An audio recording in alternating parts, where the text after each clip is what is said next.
ನಮಸ್ಕಾರ ವೀಕ್ಷಕರೇ, PTV news ಕನ್ನಡಕ್ಕೆ ಸ್ವಾಗತ. ನಾನು ಚಂದ್ರಿಕಾ. ಇವತ್ತು ನಾವು ಬೆಂಗಳೂರಿನ ಕಾಡು ಬೀಸನಹಳ್ಳಿ ಭಾಗದಲ್ಲಿರುವಂತಹ ಪಣಂತೂರು ಗ್ರಾಮದಲ್ಲಿದ್ದೀವಿ. ನೋಡ್ತಾ ಇರ್ಬೋದು ಏನಪ್ಪಾ ಸಮಸ್ಯೆ ಅಂತ ಅಂದರೆ ಪ್ರತಿನಿತ್ಯ ಸಾವಿರಾರು ಜನ ರಸ್ತೆ ಭಾಗದಲ್ಲಿ ಓಡಾಡ್ತಾರೆ. ಆದರೆ ರಸ್ತೆ ಸಮಸ್ಯೆ ಇದ್ದರೆ ಅವ್ರು ಎಲ್ಲಿ ಓಡಾಡಬೇಕು? ಸೊ ಇದರಿಂದ ಹಲವಾರು ರೀತಿಯ ಅಪಘಾತಗಳಾಗಿದೆ. ಪುಟ್ಟ ಮಕ್ಕಳಿಗೆಲ್ಲ ಒಂದು ಹಲವಾರು ರೀತಿಯ ತೊಂದರೆಗಳಾಗಿದೆ. ಏನಪ್ಪ ಅಂತ ಅಂದರೆ ಈ ಒಂದು ರಸ್ತೆಯ ಪಕ್ಕದಲ್ಲಿರುವಂಥ ಒಂದು ಚರಂಡಿ ಸಮಸ್ಯೆ ಒಂದು ಎದ್ದು ಕಾಣಿಸ್ತಾ ಇರುವಂಥದ್ದು. ಸುಮಾರು ನೋಡ್ತಾ ಇರ್ಬೋದು ಈ ಒಂದು ಚರಂಡಿಲಿ ಎಷ್ಟು ಒಂದು ಮೋರಿ ಥರ ತುಂಬಿಕೊಂಡಿರುವಂಥದ್ದು. ನೀರು ಯಾವುದೇ ರೀತಿಯಾಗಿ ಅಧಿಕಾರಿಗಳು ಸಂಬಂಧಪಟ್ಟ ಅಧಿಕಾರಿಗಳು ಸಹ ಯಾವುದೇ ರೀತಿಯಾಗಿ ಬಂದು ಕ್ಲೀನ್ ಮಾಡದೇ ಇರುವಂಥ ಪರಿಸ್ಥಿತಿ ಆಗಿದೆ. ಇಲ್ಲಿರುವಂಥ ಅಕ್ಕಪಕ್ಕ ಜನರು ಕೂಡ ಹಲವಾರು ಬಾರಿ ಮನವಿ ಕೂಡ ಮಾಡ್ಕೊಂಡಿದ್ದಾರೆ ಸಂಬಂಧಪಟ್ಟ ಅಧಿಕಾರಿಗಳಿಗೆ. ಆದರೆ ಯಾವುದೇ ರೀತಿಯಾದಂಥ ಕ್ರಮನ ಕೈಗೊಂಡಿಲ್ಲ.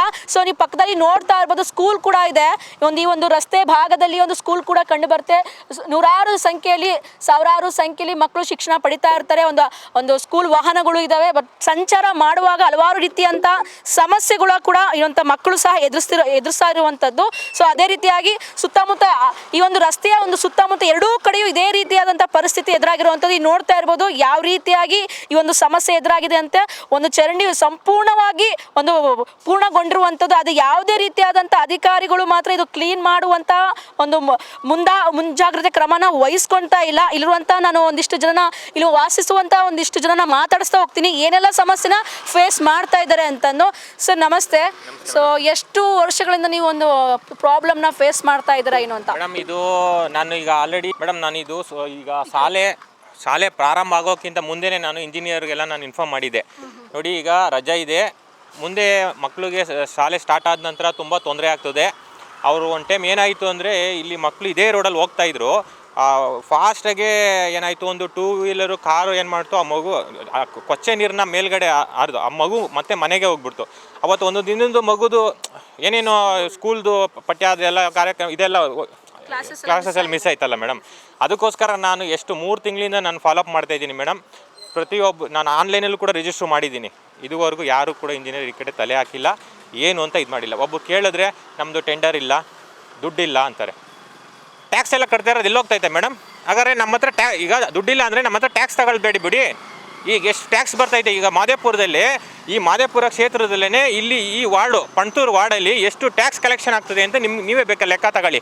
ಈಗ ಈ ಸರೌಂಡಿಂಗಲ್ಲಿರೋ ಸಾಫ್ಟ್ವೇರ್ಸು ಎಲ್ಲೂ ಇಲ್ಲ. ಸಿಸ್ಕೋ ಇದೆ, JP Morgan ಇದೆ, ಫುಲ್ಲು ಸಾಫ್ಟ್ವೇರು ಸುಮಾರಿದೆ ಮೇಡಮ್ ಅವ್ರಿಗೆ ಈ ಸೈಡು. ಟ್ಯಾಕ್ಸ್ ಇಲ್ಲ ಇದೆ. ಇಲ್ಲಿ ಈಗ ನೀವು ಮುಂದೆ ಹೋಗಿ ಮೇಡಮ್ ಅವರೇ, ಇಲ್ಲಿ ಒಂದು 100 ಮೀಟ್ರ್ ಡಿಸ್ಟೆನ್ಸಲ್ಲೆಲ್ಲ 1/2 ಕಿಲೋಮೀಟ್ರ್ ಫುಲ್ ಸಾಫ್ಟ್ವೇರ್ಸ್ ಇದೆ. ಈ ರೋಡ್ ಇದು ಕಚಡ ರೋಡ್, ಇಲ್ಲೆಲ್ಲ ಜಾಸ್ತಿ ಜನ ಓಡಾಡೋ ಸಾಫ್ಟ್ವೇರ್ಸ್ ಇಂಜಿನಿಯರ್ಸ್ ಎಲ್ಲ ಜಾಸ್ತಿ ಹೋಗ್ತಾ ಇರೋದು. IT-BT ಸ್ಕೂಲ್ ಮಕ್ಕಳು ಓಡಾಡ್ತಾರೆ. ಈ ನೋಡಿ ಮೇಡಮ್, ಈ ಥರ ಇದ್ರೆ ಯಾವ ಥರ ಮೇಡಮ್ ಇಲ್ಲಿ ಪರಿಸ್ಥಿತಿ? ಸ್ಮೆಲ್ ಮೇಡಮ್, ಓಡಾಡೋಕ್ಕಾಗಲ್ಲ ಮೇಡಮ್, ಫುಲ್ ಸ್ಮೆಲ್ ಬರ್ತಾಯಿದೆ. ಈಗಂತೂ ಓಕೆ, ಈಗ ನೋಡಿ ಮಳೆ ಇಲ್ಲ, ಮಳೆ ಬಂದ್ರಂತೂ ಇಲ್ಲಿ ಓಡಾಡೋಕ್ಕಾಗಲ್ಲ. ಫುಲ್ಲು ಆ ಗಲೀಜು ನೀರೆಲ್ಲ ರೋಡ್ ಮೇಲೆ ಬರ್ತದೆ ಮೇಡಮ್ ಅವರೇ. ನಡ್ಕೊಂಡು ಆ ಮಕ್ಕಳು ಏನಕ್ಕೆ ಅಂದರೆ ಮೇಡಮ್, ದಯವಿಟ್ಟು ಇದನ್ನು ನೀವು ನಿಮ್ಮ ಕಡೆಯಿಂದ ಮುಖಾಂತರನಾರುವೆ ಇಮಿಡಿಯೇಟಾಗಿ ನಮಗೆ ಇಲ್ಲಿ ಒಂದು ಚರಂಡಿ ವ್ಯವಸ್ಥೆ ಕರೆಕ್ಟಾಗಿ ನೀರು ಹೋಗೋ ಥರ ಮಾಡಿ ಒಂದು ತಾಂಬಾರೀಕರಣ ನಿಮ್ಮ ಕಡೆಯಿಂದ ಮಾಡಿಸ್ಕೊಟ್ರೆ ತುಂಬ ಹೆಲ್ಪ್ ಆಗುತ್ತೆ ಸ್ಕೂಲ್ ಮಕ್ಕಳಿಗೋಸ್ಕರ ಮೇಡಮ್. ಅದಕ್ಕೋಸ್ಕರ ಮೇಡಮ್ ನನ್ನ ಹತ್ರ ಆನ್ಲೈನ್ ಮನವಿ ಇದೆ. ನಾನು ವಾಟ್ಸಪ್ಪಲ್ಲಿ ಕಳಿಸಿರುವಂಥದ್ದು ಫೋನು ಕಾಲ್ ಲಿಸ್ಟ್ ಎಲ್ಲ ಕೊಡ್ತೀನಿ ಮೇಡಮ್ ಅವರೇ. ನಾನು ಇವಾಗ ಮೊದಲೆಲ್ಲ ಸುಮ್ಮನೆ ಏನೋ ಒಂದು ಹೇಳ್ತಾ ಇದೆ, 1 ಇಯರಿಂದನೂ ಕೂಡ ಒಂದು ಟೈಮ್ ಯಾವಾಗಲೂ 1 ಮಂತ್ಗೆ ಹೇಳ್ತಾ ಇದೆ, ಸುಮ್ಮನೆ ಆಗ್ತಾಯಿದೆ, ನನಗೇನೋ ಬ್ಯುಸಿ ಇದೆ. ಈಗ ಯಾಕೆ ಮಕ್ಳಿಗೋಸ್ಕರ ಲಾಸ್ಟ್ ಟೈಮ್ ಪ್ರಾಬ್ಲಮ್ ಆಯಿತು ಅಂತ ನಾನು ಈ ವರ್ಷನಾದ್ರು ಕರೆಕ್ಟಾಗಿ ಆಗಲಿ ಚರಂಡಿ ವ್ಯವಸ್ಥೆ. ಹೋದ ವರ್ಷ ಎಲ್ಲ ಪ್ರಾಬ್ಲಮ್ ಆಯಿತು ಮಕ್ಳಿಗೆ, ಈ ವರ್ಷನಾದ್ರು ಕರೆಕ್ಟಾಗಿ ರೋಡ್ ಚರಂಡಿ ಇರಲಿ ಅಂತ ಇದು ಮಾಡಿದ್ರೆ ಮೇಡಮ್ ಪ್ರತಿ ಸಾರಿ ಕೂಡ ರಿಸೀವ್ ಮಾಡ್ತಾರೆ. ಏನಾರ ಒಂದು ಜವಾಬ್ ಹೇಳ್ತಾರೆ ಮೇಡಮ್. ಯಾರು ಬಂದು ಈ ಕಡೆ ನೋಡಿಲ್ಲ, ತಲೆ ಹಾಕಿಲ್ಲ. ಏನು ಮಾಡೋದು ಇವಾಗ? ಕೆಲಸ ಮಾಡ್ತಾ ಇಲ್ಲ. ನೆನ್ನೆ ಒಬ್ಬರು ಬಂದಿದ್ದಾರೆ, ಯಾರೋ ಒಬ್ಬರು ಇವರು ಇಲ್ಲ ರೀ ನಮಗೆ ಬರಲ್ಲ ಇದು, ನಮಗೆ ಬರಲ್ಲ. ಇಲ್ಲಿ ಒಬ್ಬರು ಹೋದ್ರು, ನೋಡಿ ಸ್ವಲ್ಪ ಅದೇನೋ ಇದಾಗಿದೆ, ನೋಡಿ ಸ್ವಲ್ಪ ಇದು ಮಾಡಿಕೊಡಿ, ಸ್ವಲ್ಪ ಎತ್ಕೊಡಿ. ಇಲ್ಲ ರೀ ನಮಗೆ ಬರಲ್ಲ ರೀ, ನಮ್ಮದು ವಾರ್ಡ್ ಚೇಂಜ್ ಆಗಿದೆ, ನಮ್ಮ ಇಂಜಿನಿಯರ್ ಹೇಳಬೇಕು, ನೀವು ಅವ್ರಿಗೆ ಕಂಪ್ಲೇಂಟ್ ಮಾಡಿ ಅಂತಾರೆ. ಇಂಜಿನಿಯರು ಟೆಂಡ್ರ್ ಇದಿಲ್ಲ, ನಮ್ಮ ಹತ್ರ ಕಾಸಿಲ್ಲ ಅಂತ ಹೇಳಿ. ಯಾವ ಥರ ಮೇಡಮ್? ಈಗ ಇದು IT-BT ಇರೋದ್ರಲ್ಲಿ ಹಿಂಗಾದರೆ ಇನ್ನು ಡೆವಲಪ್ಮೆಂಟ್ ಯಾವ ಡೆವಲಪ್ಮೆಂಟ್ ಮೇಡಮ್ ಅವರೇ? ಇದು ಡೆವಲಪ್ಮೆಂಟಾ? ಈ ಕೊಚ್ಚೆ ನೀರಲ್ಲಿ ಓಡಾಡ್ಕೊಂಡು ನಾವೇನು ಈಗ ನಮ್ಮ ಮನೆ ರೆಡಿ ಮಾಡಿಕೊಡಿ ಅಂತ ಕೇಳ್ತಾ ಇಲ್ಲ ಮೇಡಮ್ ಅವರೇ. ನಾವು ಕೇಳ್ತಾ ಇರೋದು ನಾವು ಓಡುವಂಥ ರಸ್ತೆನ ಸರಿ ಮಾಡಿಕೊಡಿ ಅಂತ ಕೇಳ್ತಾ ಇರೋದು. ಇದು ಇವಾಗ ಪಕ್ಕದಲ್ಲಿ IT-BT ಪಕ್ಕದಲ್ಲೇ ಸ್ಕೂಲು ಅಂತ ಚೆನ್ನಾಗಿರಲಿ ಅಂತ ಆಗ್ತಾರೆ, ಅಲ್ಲಿ ಒಳಗಡೆ ಬಿಡಿ ಚೆನ್ನಾಗಿ ಈ ರೋಡೇ ಚೆನ್ನಾಗಿಲ್ವಲ್ಲ ಮೇಡಮ್ ಅವರೇ? ಇಲ್ಲಿರುವಂತಹ ಸ್ಥಳೀಯರ ಮಾತು ಇದಾಗಿತ್ತು. ಹಲವು ಬಾರಿ ಮನವಿಯನ್ನು ಸಲ್ಲಿಸಿದ್ರು ಕೂಡ ಸಂಬಂಧಪಟ್ಟ ಯಾವ ಅಧಿಕಾರಿಗಳು ಕೂಡ ಇಲ್ಲಿ ಒಂದು ಆಕ್ಷನ್ ತಗೊಳ್ಳದೆ ಬೇಜವಾಬ್ದಾರಿತನ ತೋರಿಸ್ತಾ ಇರುವಂಥದ್ದು. ಇದು ಮಹದೇವಪುರ ಕ್ಷೇತ್ರದಲ್ಲಿರುವಂಥ ಪಣಂತೂರು ಭಾಗದಲ್ಲಿ ನಡೆದಿರುವಂತಹ ಒಂದು ದುವ್ಯವಸ್ಥೆ ಅಂತಾನೆ ಹೇಳ್ಬೋದು. ಸೊ ಸುಮಾರು ಬಾರಿ ಕಂಪ್ಲೇಂಟ್ ಕೊಟ್ಟಿದ್ದಾರೆ, ಆನ್ಲೈನ್ ಕಂಪ್ಲೇಂಟ್ ಕೊಟ್ಟಿದ್ದಾರೆ, ಅಧಿಕಾರಿಗಳಿಗೆ ಮನವಿನೂ ಸಹ ಸಲ್ಲಿಸಿದ್ರು. ಯಾವುದೇ ರೀತಿಯಾಗಿ ಕ್ರಮನ ತೆಗೆಂತಾ ಇಲ್ಲ. ಇಲ್ಲಿ ನೋಡ್ತಾ ಇರ್ಬೋದು, ಆ ಗುಂಡಿ ಕೇವಲ ಜಸ್ಟ್ ಒಂದು 10 ಅಡಿಕಿನ ಜಾಸ್ತಿ ಇದೆ ಅನ್ಸುತ್ತೆ ಅಲ್ವಾ, 10 ಅಡಿಕಿನ ಜಾಸ್ತಿನೇ ಇದೆ. ಬಟ್ ಅದೇ ಭಾಗದಲ್ಲಿ ಒಂದು ಡೆಲಿವರಿ ಬಾಯ್ಸ್ ಆಗಿರ್ಬೋದು ಅಥವಾ ವಾಹನ ಸವಾರರು ಓಡಾಡ್ತಿರುವಂಥದ್ದು ನೋಡ್ತಾ ಇರ್ಬೋದು. ಅದು ಗುಂಡಿ ಅಲ್ಲ ಅಂತ ಏನಾದರೂ ಮಳೆ ಬಂದಿದೆ ಅಂತ ಇನ್ನು ಜಸ್ಟ್ ಸ್ವಲ್ಪ ಗುಂಡಿ ಇದೆ ಅಂತಾನೆ ಹೋದ್ರೆ ಸೀದಾ ಒಳಗಡೆ ಬೀಳೋ ಅಂತ ಒಂದು ಪರಿಸ್ಥಿತಿ ಎದುರಾಗುತ್ತೆ. ಒಂದಿಷ್ಟು ಜನಕ್ಕೆ ಗಾಯಗಳು ಆಗಿರೋದು ಉಂಟು ಅಂತ ಕೂಡ ಹೇಳ್ತಾ ಇದ್ದಾರೆ. ಪಕ್ಕದಲ್ಲಿ ಕೂಡ ಸ್ಕೂಲ್ ಇರುವಂಥದ್ದು, ಸ್ಕೂಲಲ್ಲಿ ಲಾಸ್ಟ್ ಟೈಮ್ ಕೂಡ ಒಂದು ಆಕ್ಸಿಡೆಂಟ್ ಆಗಿದೆ. ಅಂದ್ರೆ ಆಕ್ಸಿಡೆಂಟ್ ಆಗಿರುವಂಥದ್ದು ಜಸ್ಟ್ ಚರಂಡಿ ಸಮಸ್ಯೆ ಅಷ್ಟೇ ಅಲ್ಲ, ರೋಡ್ಗಳು ಕೂಡ ಎಲ್ಲ ಹಾಳಾಗಿರುವಂಥದ್ದು. ಇಲ್ಲಿ ಅಕ್ಕಪಕ್ಕ IT-BT ಕಂಪ್ನಿಗಳು ಇದಾವೆ. ಇದನ್ನು ಕೇವಲ ಒಂದು ಯಾವುದೋ ಹಳ್ಳಿ ಅಂತ ಹೇಳ್ತಾ ಇಲ್ಲ ಅವರು, ಅಕ್ಕಪಕ್ಕ IT-BT ಕಂಪ್ನಿಗಳು ಇದಾವೆ. ಆದ್ರೂ ಸಹ ಈ ಒಂದು ಭಾಗದಲ್ಲಿ ಯಾವುದೇ ರೀತಿಯಾದ ಫೆಸಿಲಿಟೀಸ್ ಇಲ್ಲ. ಮೇನ್ ಆಗಿ ಚರಂಡಿ ಪ್ರಾಬ್ಲಮ್ ತುಂಬಾನೇ ಆಗ್ತಾ ಇದೆ. ಇದನ್ನ ಸೊಳ್ಳೆ ಸಮಸ್ಯೆಗಳು ಕಾಡ್ತಾ ಇದೆ. ನಮಗೆ ಹಲವು ಬಾರಿ ಮನವಿನ ಸಲ್ಲಿಸಿದ್ರು ಕೂಡ ಯಾವ ಅಧಿಕಾರಿಗಳು ಕೂಡ ಇಲ್ಲಿ ನಿರ್ಲಕ್ಷ್ಯ ತೋರಿಸ್ತಾ ಇದ್ದಾರೆ ಅಂತ ಕೂಡ ಹೇಳ್ತಾ ಇದ್ದೀನಿ. ಇನ್ನೊಂದಿಷ್ಟು ಜನ ಮಾತಾಡಿಸ್ತಾ ಹೋಗೋಣ. ಸರ್, ಏನೆಲ್ಲ ಸಮಸ್ಯೆ ನೀವು ಫೇಸ್ ಮಾಡ್ತಾ ಇದ್ದೀರಾ? ಬನ್ನಿ. ಈಗ ಶಾಲಾ ಡ್ರೈವರ್ ಒಬ್ರು ನಮ್ಮ ಜೊತೆಗಿದ್ದಾರೆ. ಇವರು ಪ್ರತಿನಿತ್ಯ ನೂರಾರು ಮಕ್ಕಳನ್ನ ಮನೆಯಿಂದ ಸ್ಕೂಲಿಗೆ ಕರ್ಕೊಂಡು, ಸ್ಕೂಲಿಂದ ಮನೆಗೆ ಕರ್ಕೊಂಡು ಹೋಗುವಂಥ ಕೆಲಸ ಮಾಡ್ತಿರ್ತಾರೆ. ಇವರು ಈ ಒಂದು ಸಮಸ್ಯೆನ ಯಾವ ರೀತಿಯಾಗಿ ಫೇಸ್ ಮಾಡ್ತಾ ಇದ್ದಾರೆ ಬನ್ನಿ ಮಾತಾಡ್ಸೋಣ. ಸರ್, ನೀವು ಯಾವ ರೀತಿಯಾಗಿ ಇಲ್ಲಿ ನೋಡ್ತಾ ಇರ್ಬೋದು, ನೀವು ಈ ಒಂದು ಚರಂಡಿ ಸಮಸ್ಯೆ ಎಷ್ಟು ಎದುರಾಗಿದೆ, ಸೊ ನಿಮಗೇನು ಅನಿಸುತ್ತೆ? ನಮ್ಗೇನು ಮೇಡಮ್, ನಾವು ರಿಪೇರಿ ಮಾಡೋರಲ್ಲಿ ಸ್ವಲ್ಪ ಜಲ್ಲಿ ಹಾಕಿದ್ರು ಹಾಕಿ ಕೊಡ್ತಲ್ಲ ಮೇಡಮ್ ಅವರು. ಒಂದು 4 ಪುಟ್ಟಿ ಜಲ್ಲಿ ಕೇಳಿದ್ವಿ, ಇಲ್ಲಿ ಹಾಕ್ತೀವಿ ಸ್ವಲ್ಪ ಅಂದ್ರೆ ಹಾಕಿ ಕೊಟ್ಟಿಲ್ಲ ಮೇಡಮ್ ಅವರು.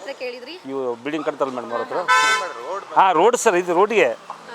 ಅದಕ್ಕೆ ಈ ಸಮಸ್ಯೆ 3-4 ಗಾಡಿ ಬಿದ್ದುಬಿಟ್ಟೆ ಸರ್ ಮೇಡಮ್. ಇಲ್ಲಿ ಒಂದು ಟಿಪ್ಪರ್ನೋ ಇದಾಗಿತ್ತು, ನೀರಿನ ಟ್ಯಾಂಕರ್. ಆಮೇಲೆ ಇಲ್ಲಿ ಒಂದು ಕಾರು ಹೋಗಿತ್ತು ಮೇಡಮ್ ಇದರಲ್ಲಿ. ಅವೆಲ್ಲ ಹೇಳಿ ಮೇಡಮ್, ಮತ್ತೆ ಆಗ್ತಾ ಇಲ್ಲ. ಏನು ಮಾಡೋದು ಮೇಡಮ್, ತೊಂದರೆ ಆಗ್ತದೆ ಮೇಡಮ್.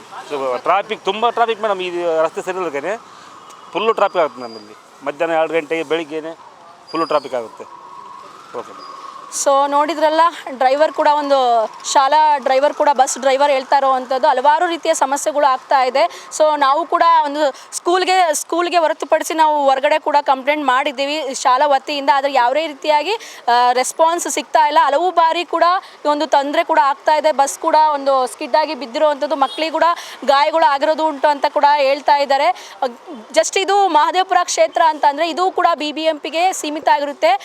ಬೆಂಗಳೂರು ನಗರ ಮತ್ತು ಅಭಿವೃದ್ಧಿ ಸಚಿವರಾದಂಥ ಬೈರೇಗೌಡರು ಫುಟ್ಪಾತ್ನ ಒತ್ತುವರಿ ಮಾಡ್ತಾ ಇದ್ದಾರೆ. ಆದರೆ ಇಲ್ಲಿ ಆಗ್ತಾ ಇರುವಂಥ ಕೆಲವೊಂದು ಸಮಸ್ಯೆಗಳನ್ನು ಕೂಡ ಆಲಿಸಬೇಕಾಗುತ್ತೆ ಅಧಿಕಾರಿಗಳು. ಕೇವಲ ಒಂದು ಅಂದರೆ ಮೆಜೆಸ್ಟಿಕ್ ಆಗಿರ್ಬೋದು ಅಥವಾ ಆ ಭಾಗದಲ್ಲಿ ಒಂದು ಬೆಂಗಳೂರು ಸಿಟಿ ಭಾಗದಲ್ಲಿ ಮಾತ್ರ ಅಲ್ಲ, ಅದು ಹೊರತುಪಡಿಸಿ ಹೊರಗಡೆ ಕೂಡ ನಮ್ಮ ಒಂದು ಕ್ಷೇತ್ರ ಯಾವ ರೀತಿಯಾಗಿ ಒಂದು ಓವರ್ ಆಲ್ ಆಗಿ ಬೆಂಗಳೂರು ಯಾವ ರೀತಿಯಾಗಿ ಅಭಿವೃದ್ಧಿ ಕಾಣಿಸ್ತಾ ಇದೆ ಅನ್ನೋದ್ರ ಬಗ್ಗೆ ಪ್ರತಿಯೊಬ್ಬರು ಕೂಡ ಅಧಿಕಾರಿಗಳು ಕೂಡ ಒಂದು ವಹಿಸಬೇಕಾಗುತ್ತೆ. ಜವಾಬ್ದಾರಿನ ವಹಿಸಿದಾಗ ಈ ಒಂದು ಒಳ್ಳೆ ರೀತಿಯಾದ ಕೆಲಸಗಳು ಆಗ್ತವೆ. ಇಲ್ಲ ಅಂತ ಅಂದರೆ ಈ ರೀತಿಯಾದಂಥ ಸಮಸ್ಯೆಗಳನ್ನ ಫೇಸ್ ಮಾಡಬೇಕಾಗುತ್ತೆ. ಇನ್ನು ಪೌರ ಕಾರ್ಮಿಕರು ಕೂಡ ಬಂದು ಇಲ್ಲಿ ಓಡಾಡ್ತಿರುವಾಗ, ಕಸನ ಕ್ಲೀನ್ ಮಾಡ್ತಾ ಇರುವಾಗ ಇಲ್ಲಿರುವಂತಹ ಸ್ಥಳೀಯರು ಹೇಳಿರುವಂಥದ್ದು, ಸ್ವಲ್ಪ ಒಂದು ಚರಂಡಿದ ನೋಡ್ಕೊಳ್ಳಿ, ಸ್ವಲ್ಪ ಒಂದು ಕ್ಲೀನ್ ಮಾಡಿ ಅಂತ ಹೇಳಿದಾಗ ಅವರು ಈ ಒಂದು ವ್ಯಾಪ್ತಿ ನಮಗೆ ಸಂಬಂಧಪಟ್ಟಿದ್ದಲ್ಲ, ಈ ಒಂದು ಚರಂಡಿ ಕ್ಲೀನ್ ಮಾಡೋದು ನಮಗೆ ಸಂಬಂಧಪಟ್ಟಿದ್ದಲ್ಲ ಅಂತ ಕೂಡ ಅವರಿಗೆ ಹೇಳಿರೋದುಂಟು. ನಾನು ತೋರಿಸ್ತಾ ಹೋಗ್ತೀನಿ. ವಾಹನಗಳನ್ನು ನೋಡ್ತಾ ಇರ್ಬೋದು, ಎಷ್ಟೇ ಒಂದು ಚಿಕ್ಕ ಜಾಗ ಇದ್ರೂ ಸಹ ಅಲ್ಲೇ ಓಡಾಡ್ತಾ ಇದ್ದಾರೆ. ಒಂದು ಗುಂಡಿಗಳಾಗಿರ್ಬೋದು ನೋಡಿ, ಮಳೆ ಬಂದು 2 ದಿನಗಳಿಂದ ಮಳೆ ಕೂಡ ಬಂದಿರೋದುಂಟು. ಸೊ ಮಳೆ ಬಂದಿರೋದ್ರಿಂದ ಎಲ್ಲ ತುಂಬಿ ಹೋಗಿರೋವಂಥದ್ದು. ಇನ್ನು ಇವತ್ತು ಪ್ರತಿನಿತ್ಯ ಮಳೆ ಬಂದರೆ ವಾಹನ ಸವಾರರಿಗೆ ತುಂಬ ತೊಂದರೆ ಉಂಟಾಗ್ತದೆ. ನೋಡ್ತಾ ಇರ್ಬೋದು, ಇದು ಕೆಸರು ಅಷ್ಟೇ ಅಲ್ಲ, ಚರಂಡಿಗಳು ನೋಡಿ, ಮೋರಿ ಎಲ್ಲ ತುಂಬಿ ತುಳುಕ್ತಾ ಇದೆ. ಪ್ಲಾಸ್ಟಿಕ್ ಆಗಿರ್ಬೋದು, ಕವರ್ಸ್ಗಳಾಗಿರ್ಬೋದು, ಬಾಟಲ್ಸ್ಗಳಾಗಿರ್ಬೋದು ತುಂಬಿ ತುಳುಕ್ತಾ ಇರುವಂಥದ್ದು. ಇಲ್ಲಿರುವಂಥ ಅಧಿಕಾರಿಗಳು ಇದನ್ನು ಕ್ಲೀನ್ ಮಾಡಿಸುವಂಥ ಕೆಲಸನ ಮಾಡ್ತಾ ಇಲ್ಲ ಅಂತ ಇಲ್ಲಿ ಸ್ಥಳೀಯರು ಹೇಳ್ತಾ ಇದ್ದಾರೆ. ನೋಡ್ತಾ ಇರ್ಬೋದು, ಇಲ್ಲೇ ಪಕ್ಕದಲ್ಲೇ ಒಂದು 50 ಮೀಟ್ರ್ ಇಲ್ಲ ನೋಡಿ, ಪಕ್ಕದಲ್ಲೇ ಶಾಲೆ ಕೂಡ ಇದೆ. ಇಲ್ಲಿ ಸಾವಿರಾರು ಸಂಖ್ಯೆಯಲ್ಲಿ ಶಿಕ್ಷಣ ಪಡೆಯುವಂತ ಇದ್ದಾರೆ. ಈ ತರ ಒಂದು ಸೊಳ್ಳೆ ಆಗಿರ್ಬೋದು, ನೊಣಗಳಿಂದ ಮಕ್ಕಳಿಗೆ ಒಂದು ರೋಗ ರುಜಿನಗಳು ಬರೋದಂತೂ ಗ್ಯಾರಂಟಿ. ನೋಡ್ತಾ ಇರ್ಬೋದು, ದಯವಿಟ್ಟು ಇದಕ್ಕೆ ಸಂಬಂಧಪಟ್ಟ ಅಧಿಕಾರಿಗಳು ಆದಷ್ಟು ಬೇಗ ಒಂದು ನಿರ್ಲಕ್ಷ್ಯ ವಹಿಸಿ ತಮಗೆ ಅಧಿಕಾರ ಕೊಟ್ಟಿರೋದನ್ನ ಸರಿಯಾದ ರೀತಿಯಾಗಿ ಸದುಪಯೋಗ ಪಡಿಸ್ಕೊಂಡು ದಯವಿಟ್ಟು ಇದನ್ನ ಬಗೆಹರಿಸಬೇಕು ಅಂತಂದು ನಾವು ಕೇಳ್ಕೊತಾ ಇರೋದು. ಇದನ್ನ ಕೇವಲ ಈ ಒಂದು ಪಣಂತೂರು ಭಾಗದ ಒಂದು ಪ್ರಾಬ್ಲಮ್ ಅಲ್ಲ, ಎಲ್ಲ ಭಾಗದಲ್ಲೂ ಇದೇ ರೀತಿಯಾದಂಥ ಸಮಸ್ಯೆಗಳಿದೆ. ನಮ್ಮ ಒಂದು ಬೆಂಗಳೂರು ಅನ್ನೋದು ಒಂದು ಗಾರ್ಡನ್ ಸಿಟಿ, ಸಿಲಿಕಾನ್ ಸಿಟಿ ಅಂತ ಕೂಡ ನಾವು ಹೇಳ್ತಾ ಇದ್ದೀವಿ. ಆದರೆ ಈ ಒಂದು ಗಾರ್ಡನ್ ಸಿಟಿಯ ಒಂದು ಕರಾಳ ಮುಖನ ನೋಡ್ತಾ ಇರ್ಬೋದು ಯಾವ ರೀತಿಯಾಗಿದೆ ಅಂತ. ಅಕ್ಕಪಕ್ಕದಲ್ಲಿ IT-BT ಕಂಪ್ನಿಗಳು ಇದ್ದಾವೆ, ಒಳ್ಳೊಳ್ಳೆ ದೊಡ್ಡ ದೊಡ್ಡ ಶಾಲೆಗಳು, ಸ್ಕೂಲ್ಸ್ ಎಲ್ಲ ಇದ್ದಾವೆ. ಆದರೆ ಆ ಒಂದು ಒಳಗೆ ನೋಡ್ತಾ ಹೋದ್ರೆ ಈ ಪರಿಸ್ಥಿತಿ ಕೂಡ ಎದುರಾಗ್ತಾ ಇರುವಂಥದ್ದು ನೋಡ್ತಾ ಇರ್ಬೋದು. ವಾಹನಗಳು ಆ ಒಂದು ಇಷ್ಟೇ ಜಾಗದಲ್ಲಿ ಒಂದು ಓಡಾಡ್ತಾ ಇದೆ. ಕೇವಲ ಇದು ಈ ಒಂದು ಭಾಗದಲ್ಲಿ ಮಾತ್ರ ಅಲ್ಲ, ಹಲವು ಕಡೆ ಇದೇ ರೀತಿಯಾದಂಥ ಪರಿಸ್ಥಿತಿ ಕೂಡ ಎದುರಾಗ್ತದೆ. ಈಗ ನಾವು ಇನ್ನೊಬ್ರನ್ನ ಮಾತಾಡಿಸ್ತಾ ಹೋಗ್ತೀವಿ ಸ್ಥಳೀಯರನ್ನ. ನೋಡಿ ನೋಡ್ತಾ ಇರ್ಬೋದು, ಅಲ್ಲಿಂದ ನಾವು ರೈಟ್ ಸೈಡಿಂದ ಜೋರಾಗಿ ಬಂದರೆ ನಮಗೆ ಈ ಕಡೆ ಹೋಗ್ಲಿಕ್ಕೆ ಆಗಲ್ಲ. ಸೊ ಇಲ್ಲೇ ಹೋಗ್ಬೇಕಾಗುತ್ತೆ, ಕೆಸರು ದಾಟ್ಕೊಂಡು ಹೋಗ್ಬೇಕಾಗುತ್ತೆ. ಅದೇನು ಅಷ್ಟು ಗುಂಡಿ ಇಲ್ಲ. ಬೈ ಚಾನ್ಸ್ ಅವ್ರಿಗೆ ಯಾರೋ ಹೊಸ್ದಾಗಿ ಬಂದಿರೋವಂಥವ್ರು ಯಾರಾದರೂ ಆ ಒಂದು ಗುಂಡಿಗೆ ಹೋದರೆ ಒಳಗಡೆ ಹೋಗೋದಂತ ಗ್ಯಾರಂಟಿ. ಆ ಒಂದು ಚರಂಡಿ ಮೋರಿಗೆ ಬಿದ್ದು ಏನಾದರೂ ಅನಾಹುತಗಳು ಸಂಭವಿಸ್ಬೋದು. ಸೊ ಹಾಗಾಗಿ ದಯವಿಟ್ಟು ಇದಕ್ಕೆ ಸಂಬಂಧಪಟ್ಟ ಅಧಿಕಾರಿಗಳು ಆದಷ್ಟು ಬೇಗ ಒಂದು ಕೆಲಸನ ಜವಾಬ್ದಾರಿನ ಹೊತ್ಕೊಂಡು ಕೆಲಸ ನಿರ್ವಹಿಸಬೇಕಾಗುತ್ತೆ. ನೋಡ್ತಾ ಇರ್ಬೋದು, ಕೇವಲ ಚರಂಡಿ ಸಮಸ್ಯೆ ಅಲ್ಲ, ಒಂದು ನೋಡ್ತಾ ಇರ್ಬೋದು ನಿಮ್ಗೆ ಹಂಸ ಯಾವುದೇ ರೀತಿಯಾಗಿ ಹಂಸಗಳು ಇಲ್ಲ, ಗುಂಡಿಗಳು ಬಿದ್ದಿದ್ದಾವೆ. ಬೈಕ್ ಸವಾರರು ಇಲ್ಲೇ ಓಡಾಡ್ತಾ ಇರುವಂಥದ್ದು. ಕೇವಲ ಇಷ್ಟೇ ಭಾಗ ಅಲ್ಲ, ಈ ಒಂದು ಭಾಗದ ಪಣಂತೂರು ಸುತ್ತಮುತ್ತ ಇದೇ ಒಂದು ಪರಿಸ್ಥಿತಿನ ಎದುರಿಸ್ತಾ ಇದ್ದಾರೆ. ಈಗ ಡೆಲಿವರಿ ಬಾಯ್ಸ್ಗಳು ಅಡ್ಡಾಡ್ತಾ ಇರೋದು, ಆಟೋ ಚಾಲಕರಾಗಿರ್ಬೋದು, ಬೈಕ್ ಸವಾರರು, ಈ ನೋಡ್ತಾ ಇರ್ಬೋದು ಯಾವ ರೀತಿಯಾಗಿದೆ ಪರಿಸ್ಥಿತಿ ಅಂತಂದು. ಇವರಿಗೆ ಇಲ್ಲಿರುವಂಥ ಸ್ಥಳೀಯರಿಗೆ ಯಾವುದೇ ರೀತಿ ಹೇಳಲಿಕ್ಕೂ ಆಗ್ತಾ ಇಲ್ಲ, ಬಿಡ್ಲಿಕ್ಕೂ ಆಗ್ತಾ ಇಲ್ಲ. ಅವ್ರ ಪರಿಸ್ಥಿತಿನ ಅವರು ನಿಭಾಯಿಸ್ಕೊಂಡು ಜೀವನ ನಡೆಸ್ತಾ ಇದ್ದಾರೆ. ಒಂದು ಜೀವನ ಕೈಲಿ ಹಿಡ್ಕೊಂಡು ಓಡಾಡ್ತಿದ್ದಾರೆ ಅಂತಲೇ ಹೇಳ್ತಾ ಇರ್ಬೋದು. ನೋಡ್ತಾ ಇರ್ಬೋದು ಗುಂಡಿಗಳು ಯಾವ ರೀತಿಯಾಗಿ ಬಾಯಿ ತೆರೆದು ಕೂತ್ಕೊಂಡಿದ್ದಾವೆ. ಒಂದಿಷ್ಟು ಜನನ ಬಲಿ ತಗೊಳ್ಳಿಕ್ಕೆ ಅಂತಲೇ ಹೇಳ್ಬೋದು. ಚಿಕ್ಕ ಮಕ್ಳು ಎಷ್ಟೋ ಜನ ಗಾಡೀಲಿ ಚಿಕ್ಕ ಮಕ್ಕಳು ಓಡಾಡ್ತಿರ್ತಾರೆ, ಸೈಕಲ್ ತೊಗೊಂಡು ಓಡಾಡ್ತಿರ್ತಾರೆ. ಆದರೆ ಅವ್ರಿಗೆ ಗೊತ್ತಿರಲ್ಲ ಗುಂಡಿ ಎಷ್ಟು ಆಳ ಇದೆ, ಎಷ್ಟು ಅಗಲ ಇದೆ, ಅದು ಯಾವುದು ಚರಂಡಿ ನೀರ ಅಥವಾ ಮೋರಿ ನೀರ ಅಂತಂದು ಅವ್ರಿಗೆ ಗೊತ್ತಿರೋದಿಲ್ಲ. ಸೀದಾ ಹೋಗಿ ಬೀಳುವಂಥ ಚಾನ್ಸಸ್ ಕೂಡ ಎದುರಾಗುತ್ತೆ, ಅವರಿಗೆ ಪ್ರಾಣ ಹಾನಿ ಕೂಡ ಆಗ್ಬೋದು. ಸೊ ಇದ್ರ ಬಗ್ಗೆ ಇನ್ನಷ್ಟು ಸಮಸ್ಯೆ ಏನೆಲ್ಲ ಇದೆ ಅನ್ನೋದ್ರ ಬಗ್ಗೆ ಸ್ಥಳೀಯರು ಮತ್ತೊಬ್ರು ನಮ್ಮ ಜೊತೆಗಿದ್ದಾರೆ. ಬನ್ನಿ ಅವ್ರನ್ನೇ ಮಾತಾಡಿಸ್ತಾ ಹೋಗೋಣ ಯಾವೆಲ್ಲ ಸಮಸ್ಯೆನ ಫೇಸ್ ಮಾಡ್ತಾ ಇದ್ದಾರೆ ಅಂತಂದು. ಸರ್, ಏನೆಲ್ಲ ಸಮಸ್ಯೆಗಳು ನೀವು ಫೇಸ್ ಮಾಡ್ತಾ ಇದ್ದೀರಾ ಇಲ್ಲಿ ಅಂತ ಹೇಳಿ, ಏನು ಸಮಸ್ಯೆ ಫೇಸ್ ಮಾಡ್ತಾ ಇದ್ದೀರಾ ಸರ್? ಚರಂಡಿ ಮೋರಿ ನೀರಲ್ಲಿ ತುಂಬಿಕೊಂಡಿದೆ, ಗುಂಡಿಗಳು ಬಿದ್ದಿದ್ದಾವೆ, ಕಸ ಅಲ್ಲೆಲ್ಲ ಹಾಕ್ತಾರೆ, ಚರಂಡಿ ಎಲ್ಲ ತುಂಬ ಹೋಗಿದೆ. ಏನು ಹೇಳ್ತೀರ ತಾವು ಅದಕ್ಕೆ? ಒಬ್ಬನು ಅಲ್ಲಿ ಆಕ್ಸಿಡೆಂಟ್ ಆಗಿ ಕೈ ಮುರ್ಕೊಂಡ. ಅದೇ ರೋಡ್ಗಳೆಲ್ಲ ಸರಿಗೆ ಮಾಡಲ್ಲ, ಏನು ಮಾಡ್ತೀರಾ? ನೀವು ಅಧಿಕಾರಿಗಳಿಗೆ ಮನವಿ ಸಲ್ಲಿಸಿದ್ರಾ, ಹೇಳಿದ್ರಾ ನೀವು? ಆಯಾ BBMP ಕೇಳಿತಾನೆ ಇದ್ದೀರಿ, ಏನು ಮಾಡ್ತಾವ್ರೆ? ಏನು ಮಾಡ್ತಾ ಇಲ್ಲ. ಮೋರಿ ಬ್ಲಾಕ್ ಆಗ್ತದೆ, ಇದು ಮಾಡ್ತಾ ಇಲ್ಲ. ಮೋರಿ ಬ್ಲಾಕ್ ಆದ್ರೂ ಬಂದು ನೀರು ಮೇಲೆ ಹೋಗ್ತದೆ, ಅದು ಇದು ಮಾಡ್ತಾ ಇಲ್ಲ. ನೀವು ಮಳೆ ಬಂದ್ರೆ ತುಂಬಾ ಸಮಸ್ಯೆ ಫೇಸ್ ಮಾಡ್ತಾ ಇದ್ದೀರಿ, ಮಾಡಬೇಕಾಗುತ್ತೆ. ಸೊ ಇನ್ನೊಬ್ರು ಎಲ್ಲ ರೋಡ್ಗಳ ಮೇಲೆ ಹರಿತದೆ. ಏನು ಹೇಳ್ತೀರಾ ಸರ್ ತಾವು? ಮಳೆ ಬಂದರೆ ಗಾಡಿ ಓಡಾಡೋಕ್ಕಾಗಲ್ಲ. ಇವಾಗ ಇಲ್ಲಿ ಗುಂಡಿ ಇದೆ, ಮಳೆ ಬರಾಗ ಇದು ಕನ್ಸಲ್ಲ. ಸೊ ಯಾರ್ಯಾರು ಅಕಸ್ಮಾತ್ ಬಂದರೆ ಅದ್ರಲ್ಲಿ ಬೀಳ್ತಾರೆ. ಸೊ ಅದರಿಂದ ಸ್ವಲ್ಪ ತುಂಬ ತೊಂದರೆ ಆಗುತ್ತೆ ಪ್ಯಾಸೆಂಜರ್ ಓಡಾಡಬೇಕಂದ್ರೆ. ಅವ್ರಿಗೆ ಸ್ಕೂಲ್ ಇದೆ, ಮಕ್ಕಳು ಯಾರಾದರೂ ಹೋಗೋರು ಮತ್ತೆ ಬಿದ್ದರೆ ಅವ್ರಿಗೇನಾದ್ರು ಇದಾಗುತ್ತಲ್ವ. ಇವಾಗ ಅವ್ರ ಮಕ್ಕಳು ಇವಾಗ ಒಳಗಡೆ ಹೋದ್ರು ಇಲ್ಲ, ಯಾರು ಗೊತ್ತಾಗುತ್ತೆ ಅದು. ಸೊ ಅದರಿಂದ ಎಲ್ಲ ತೊಂದರೆ ಆಗ್ತಿದೆ. ಸೊ BBMP ಅವ್ರಿಗೆ ಆಲ್ರೆಡಿ ತುಂಬ ಸತಿ ಇನ್ಫಾರ್ಮ್ ಮಾಡಿದ್ರು ಅವರು ಏನು ಆ್ಯಕ್ಷನ್ ಏನು ತೊಗೊತಿಲ್ಲ. ಸೊ ಇನ್ನೊಂದೇನೆಂದರೆ ತಿಪ್ಪೆಗಳೆಲ್ಲ ತೊಗೊಂಬರ್ತಾರೆ, ಅಲ್ಲೇ ಹಾಕ್ತಾರೆ. BBMP ಅದನ್ನು ನೋಡ್ತಾರೆ ಇಲ್ಲ ಗೊತ್ತಿಲ್ಲ, ಅದು ಎಲ್ಲ ಅಲ್ಲಲ್ಲೇ ಇರುತ್ತೆ. ಅದರಿಂದ ಸೊಳ್ಳೆಗಳು ಅದೆಲ್ಲ ತುಂಬ ಇದಾಗ್ತಿದೆ ಅದರಲ್ಲಿ. ಎಸ್, ನೋಡಿದ್ರಲ್ಲ, ಇಲ್ಲಿರುವಂಥ ಸ್ಥಳೀಯರು ಹೇಳ್ತಾ ಇರುವಂಥದ್ದು ಹಲವು ರೀತಿಯ ಒಂದಲ್ಲ ಎರಡಲ್ಲ ಹಲವಾರು ರೀತಿಯ ಸಮಸ್ಯೆಗಳು. ಒಂದು ಚರಂಡಿ ಸಮಸ್ಯೆ ಆದರೆ ಒಂದು ಗುಂಡಿ ಸಮಸ್ಯೆ. ಮಳೆ ಬಂದರೆ ಓಡಾಡಲಿಕ್ಕೆ ಆಗ್ತಾ ಇಲ್ಲ, ಮೋರಿ ತುಂಬಿಕೊಂಡು ಹರಿದಾಡ್ತಿರುತ್ತೆ. ಯಾವುದು ಕೆಸರು ಯಾವುದು ಚರಂಡಿ ಮೋರಿ ಅನ್ನೋದೇ ಗೊತ್ತಾಗ್ತಿಲ್ಲ. ನಾವು ಎಷ್ಟೇ ಬಾರಿ BBMP ಅಧಿಕಾರಿಗಳಿಗೆ ಮನವಿ ಸಲ್ಲಿಸಿದ್ರು ಸ್ಪಂದಿಸ್ತಾನೆ ಇಲ್ಲ. ಆನ್ಲೈನ್ ಕೂಡ ನಾವು ಅಪ್ಲೈ ಮಾಡಿಬಿಟ್ಟು ನಮ್ಮ ಸಮಸ್ಯೆನ ತೋಡ್ಕೊಂಡಿದ್ದೀವಿ, ಆದರೆ ಯಾವುದೇ ರೀತಿಯಾಗಿ ಒಂದು ಉತ್ತರ ಕೊಡ್ತಾ ಇಲ್ಲ. ನಮಗೆ ಏನೂ ಬೇಡ, ನಮಗೆ ಒಂದು ಗೌರ್ಮೆಂಟಿಂದ ಯಾವುದೇ ರೀತಿಯಾಗಿ ಫೆಸಿಲಿಟೀಸ್ ಬೇಡ, ಈ ಒಂದು ಮೂಲಭೂತ ಸೌಕರ್ಯಗಳು ಏನೆಲ್ಲ ಇದೆ ಅದು ನಮಗೆ ಸರಿಯೇ ಮಾಡಿಸ್ಕೊಡಿ. ಅಕ್ಕಪಕ್ಕ IT-BT ಕಂಪ್ನಿಗಳಿದೆ, ಜೊತೆಗೆ ಸ್ಕೂಲ್ಗಳಿದ್ದಾವೆ. ಅದರಲ್ಲೂ ಸಹ ಮಕ್ಕಳಿಗೆ ತುಂಬಾ ಎಫೆಕ್ಟ್ ಆಗುತ್ತೆ. ಸೊಳ್ಳೆಗಳಿಂದ ಹಲವಾರು ರೀತಿಯಂಥ ರೋಗ ರುಜಿನಗಳು ಬರ್ತವೆ. ಹಾಗಾಗಿ ನಮಗೆ ಆದಷ್ಟು ಬೇಗ ಈ ಒಂದು ಚರಂಡಿ ಮೋರಿನ ಕ್ಲೀನ್ ಮಾಡಿಸ್ಕೊಟ್ರೆ ತುಂಬ ಒಳ್ಳೆ ಒಂದು ಉಪಕಾರ ಆಗುತ್ತೆ ಅಂತ ಕೂಡ ಇಲ್ಲ ಸ್ಥಳೀಯರು ತುಂಬ ಒಂದು ನೋವಿನಿಂದ ಮನವಿ ಮಾಡ್ಕೊತಾ ಇದ್ದಾರೆ. ಹಲವು ಬಾರಿ ಅಪಘಾತಗಳು ಸಂಭವಿಸಿದರೆ ನಮ್ಮ ಮಕ್ಕಳು ಕೂಡ ಇದರಲ್ಲಿ ಇನ್ಕ್ಲೂಡ್ ಇದ್ದಾರೆ. ಹಾಗಾಗಿ ದಯವಿಟ್ಟು BBMP ಅಧಿಕಾರಿಗಳಿಗಾಗಿರ್ಬೋದು ಮತ್ತು ಸರ್ಕಾರಕ್ಕೆ ನಾವು ಕೂಡ ಮನವಿ ಸಲ್ಲಿಸ್ತಾ ಇರೋದು, ಆದಷ್ಟು ಬೇಗ ಇವರು ಸುಮಾರು ವರ್ಷಗಳಿಂದ ಒಂದು ಸಮಸ್ಯೆನ ಫೇಸ್ ಮಾಡ್ತಾ ಇದ್ದಾರೆ. ಹಾಗಾಗಿ ದಯವಿಟ್ಟು ಸಂಬಂಧಪಟ್ಟ ಅಧಿಕಾರಿಗಳು BBMP ಅವರು ದಯವಿಟ್ಟು ಬಂದ್ಬಿಟ್ಟು ಚರಂಡಿ ಸಮಸ್ಯೆನ ಬಗೆಹರಿಸ್ಕೊಡಿ ಅಂತ ನಾವು ಕೂಡ ಕೇಳ್ಕೊತೀವಿ. ಕ್ಯಾಮ್ರಾ ಪರ್ಸನ್ ಕೀರ್ತನ್ ಜೊತೆ ಚಂದ್ರಿಕಾ, PTV ನ್ಯೂಸ್ ಕನ್ನಡ, ಬೆಂಗಳೂರು.